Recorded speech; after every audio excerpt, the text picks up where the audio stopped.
I always tell people, a lot of people, man, how do you do what you do? At the end of the day, I ask myself one question: can I take one more step? And usually the answer is yes. So if you can answer that question and not take another step, that is real failure. That is real quitting. So a lot of people can take one more step, but they choose not to. I don't know if you can take two steps. You got to answer that question after you take the first step. But I can always take one more step. So if I choose not to, that's on me. And I got to live with that. All the fucking times that I was like, I'm not going back. And I went back. I'm not going back. And I went back. I'm not going back. And I went back. It showed me even more of what we have as humans, if we're willing to go there and we're willing to push that extra step. So the 1 second decision is, I had to live through that 1 second decision several times during this race. So this race took me 100 and some hours, okay? And this is what people don't get. For you to finish that race, even though I DNF'd, I still finished in the time. So there's a lot of pride in that. If you're 100 and some odd hours, let me use Hell Week. This is a perfect example. Hell Week's 130 hours.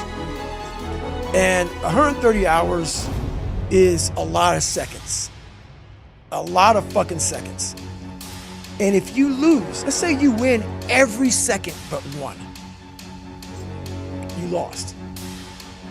It only takes 1 second for you to lose the whole thing. So the 1 second decision is just that. You're in a situation where life is sucking. Let's say you're in extreme cold water and your life is flashing before your eyes. Every time that wave goes over your head, your thought process is, I gotta get the fuck out of this water. And you're in Hell Week. And you're hour one of 130 fucking hours. It's all fun and games, okay? Because at the beginning of Hell Week, the guns are going off. It's like a pep rally. So you're fucking hyped up. And your boys are linked arms and you're getting sprayed. And it's like a fucking pep rally. The instructors are yelling at you, bombs are going off, concussion grenades, blanks from N60s. Yeah, hoo-yah, fuck yeah, yeah, motherfucker, yeah. But then what they do is they shut that shit off. They shut it off. All that hoo-yah, all that hype, it gets real quiet. And they march you out to that surf zone for something called surf torture. And it's that water, that Pacific Ocean is cold as shit. You're now in your head. You're linked arms with, your brothers beside you. You don't know if they're gonna be there long or not. You don't care, you think about yourself. You lay back and that first wave hits you. Your mind goes straight from hour 2 all the way to hour 130. You can't process 5 days of this shit. You're now in a fuck you, like I gotta get out of here. You're in fight or flight. It's cold, I can't be cold this long. And then this is that 1 second decision comes in.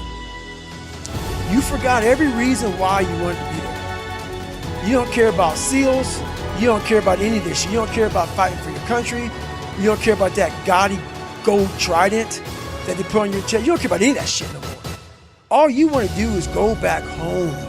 You want the warmth. You may want something to eat. You want your girl to hold you. All those things of comfort are there in that 1 second. And this is where people lose. So what I do in that 1 second, because we all think about quitting when shit's hard. But what you have to do in that 1 second is hard to process information during pain. Because that pain takes over and you can't think rationally. You're thinking about fight or flight, save yourself. That's not a rational thought. It's not a thought that's going to get you through hard times. Most people fail that 1 second. So what happens, what I do in that 1 second, and there's a bigger process to all this, but in that 1 second, I physically stayed in that water. Because if I get out of the water, I quit. So I physically stay in the water, but mentally, I'm on the fucking beach with the fucking instructors. And the instructors, it's cold outside, so they got these parkers on. They got their cup of fucking Joe, and they're warm because they've already been through it. So now it's your turn to go through it. So mentally, I get back with them. I'm still in the water physically, but mentally, I'm back with them. I'm chilling. I got my parker on, and now I'm thinking logically. because I'm warm now. Mentally, I'm warm. I've taken that 1 second. Let's not quit yet, Goggins. Let's fucking think about your options. Where are you going to end up if you quit this shit? Where are you going to go? What are you going to say to yourself? Because you know you're going to get warm. The second you get out of this water, you can take a shower and you could be warm. And in 5 days, you could be out. So I start thinking logically. I calm my brain down because your brain just wants to get the fuck out. Ring the bell, put your helmet down, get warm, and then you're really fucked. And these are the things you have to think about in the 1 second decision. So that's what that's all about. It's about gaining control of your mind, putting things back in the proper perspective, and then saying, I really do want to be here. And I'm going to have a bunch of these 1 seconds through this 130-hour journey.